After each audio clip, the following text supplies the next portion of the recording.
E em cima não é nenhuma profecia que você está fazendo, né? Simplesmente... É um raio-x, um raio-x, né? Porque está diminuindo o número de policiais, estão envelhecendo, novos não chegam, enfim, né? Motorão, só queria fazer um adendo. No estado de São Paulo, cerca de 300 municípios, algo em torno de 300 municípios, não tem delegado de polícia. Metade do estado, então? Fazendo com que o delegado de uma cidade bata o escanteio, corra até a área para cabecear. Aí, quando foi indagado recentemente numa entrevista coletiva, o governador Geraldo, ele quis minimizar o problema e falou o seguinte: não é necessário, porque se for ter delegado em toda a cidade, não vai ter muito o que fazer, eles vão até ter tempo para pescar. É isso mesmo, doutora?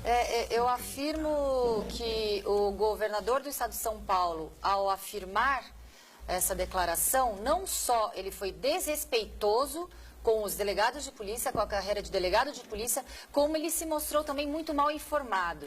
Pois dos 256 municípios, ou seja, 40% dos municípios que não temos delegados de polícia, somente 17 tem uma população de 2.000 habitantes. Então, mostrou uma clara desinformação ao afirmar desrespeitosa frase. Então, realmente falta informação para o nosso governador do estado de São Paulo. Diga, Ronaldo. Jamais vai faltar delegado, jamais vai sobrar delegado. Acho que um delegado cuidar de 2 ou 3 mil pessoas, um município pequeno, é absolutamente razoável. Não tem sentido não ter um delegado só porque o município é pequeno. Não, mas eu acho que o Veloso levantou uma questão que é o aspecto político da situação da polícia. A verdade é a seguinte: a polícia chegou nesse ponto, não é porque está faltando dinheiro, não é porque que o Brasil tem crise, tudo isso contribui. Mas o fato chegou nessa situação porque há falta de vontade política de se fazer isso. Então, a gente falou no primeiro bloco, né, doutora, que houve uma concentração dos investimentos, embora ainda poucos, mas uma concentração no policiamento ostensivo, né? O que fazer do ponto de vista político? Cobrar a população, um governador, sair para fazer uma criação de associações, de ONGs. A gente tem os CONSEGs, por exemplo, não sei se funciona, se serve para alguma coisa, os Conselhos de Segurança, estão mais ligados à PM também, não sei se a Polícia Civil faz parte. Mas o que eu queria saber é o seguinte: do ponto de vista do movimento sindical, quais são as perspectivas do ponto de vista político? A ideia é cobrar que o governo do estado tenha um projeto para o futuro? Qual que é a plataforma que o sindicato imagina utilizar para recuperar a Polícia Civil no nível que ela deveria estar funcionando? Assim que terminarmos as visitas às 70 seccionais do estado de São Paulo, isso engloba também DECAP e DEMACRO, não só os DEINTERs, iremos apresentar os dados que foram colhidos em loco para que o governador do estado de São Paulo tome uma solução. Foi anunciado recentemente um superávit de 1,5 bilhão pelo governo do estado de São Paulo. Tão grave é e caracteriza também improbidade administrativa você prever um orçamento e gastar além do que foi previsto, do que prever um orçamento e gastar menos a quem?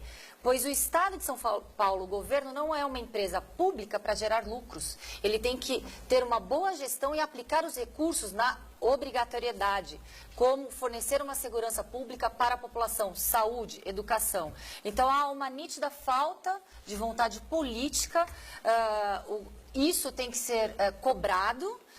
Não é passível de negociação nem flexibilização, pois é um ato vinculado do governo do estado de São Paulo prestar essa segurança pública. E o sindicato do estado de São Paulo, nós iniciamos um abaixo-assinado, uma petição pública, e posso falar o endereço? Não. É www.policiacivil contra a impunidade. Então é www.policiacivilximpunidade.com.br. Contamos hoje com aproximadamente 3.500 assinaturas e nós queremos realmente aumentar esse número de assinaturas e apresentar ao governador do estado de São Paulo, para que ele tome uma solução, e essa solução tem que ser tomada imediatamente. Não adianta o governo do estado de São Paulo falar que contratou 80 delegados, sendo que pelo defasômetro, esse defasômetro que o sindicato do estado... Nós temos até os números aí com a produção, exatamente, né? E se tiver no ponto aí, pode soltar, a doutora Raquel vai comentando, está aí. Exatamente, esse defasômetro, e atualizado agora em 23 Menos de fevereiro. 8.912 o número de Policiais, que só de faltam, delegado, não é isso? temos menos 587. Então, não adianta contratar 80 delegados, porque esse número não vai, a conta não vai fechar. E policiais como um todo, contando já os que estão na academia de polícia em curso de formação, nós ainda temos um déficit de menos 8.912 policiais. A tendência é aumentar cada vez mais, A tendência, perfeitamente, até em virtude da PEC 287, em que há uma instabilidade acerca da previdência dos servidores como um todo, só este ano estão esperadas, há uma expectativa de 1.800 pedidos voluntários de aposentadorias. Então, esse quadro tende realmente, perfeitamente colocado, a agravar.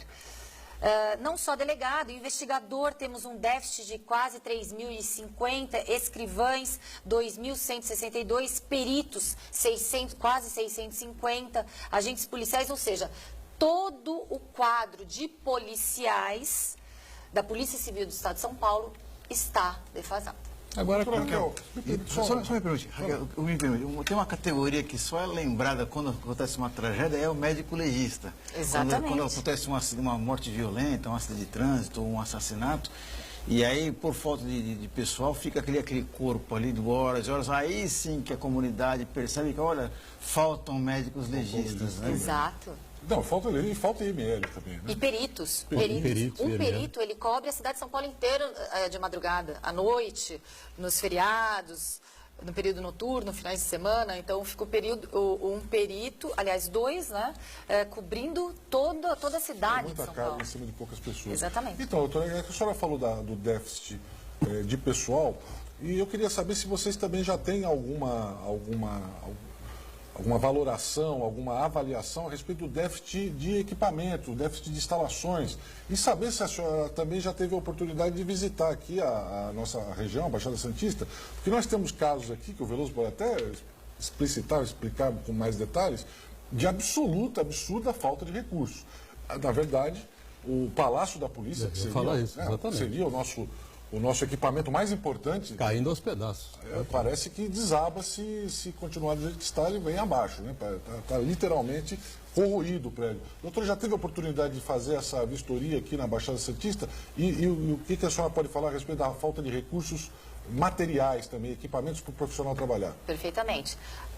Vou falar que o Palácio da Polícia em Santos ainda está numa situação privilegiada. Não diga Próximo, se eu fizer um comparativo com as outras seccionais, delegacias que eu percorri no estado de São Paulo. Existem delegacias. Aliás, muitos Tanto em ruínas, municípios, as outras, exatamente, muitos municípios, não é o estado Não tem que telhado, sustenta, é o município. não tem janela. É o prefeito que fornece Que banca, né? o prédio e fornece servidores municipais para que essas delegacias ainda funcionem. Então, muitas localidades... realmente a situação está precária. O cidadão ele não consegue ir registrar um boletim de ocorrência, pois ele pode tomar um choque com fio pendurado, ou com vazamento, ou com goteira. Então, isso não estamos nem falando na atividade fim investigativa, estamos falando do primeiro atendimento. Realmente está totalmente colocado em terceiro, quinto plano. E é grave, sabe, que tem situações, regiões e localidades em que 40%, 50% do efetivo não são policiais, são servidores municipais que as prefeituras fornecem para que as delegacias ainda continuem funcionando.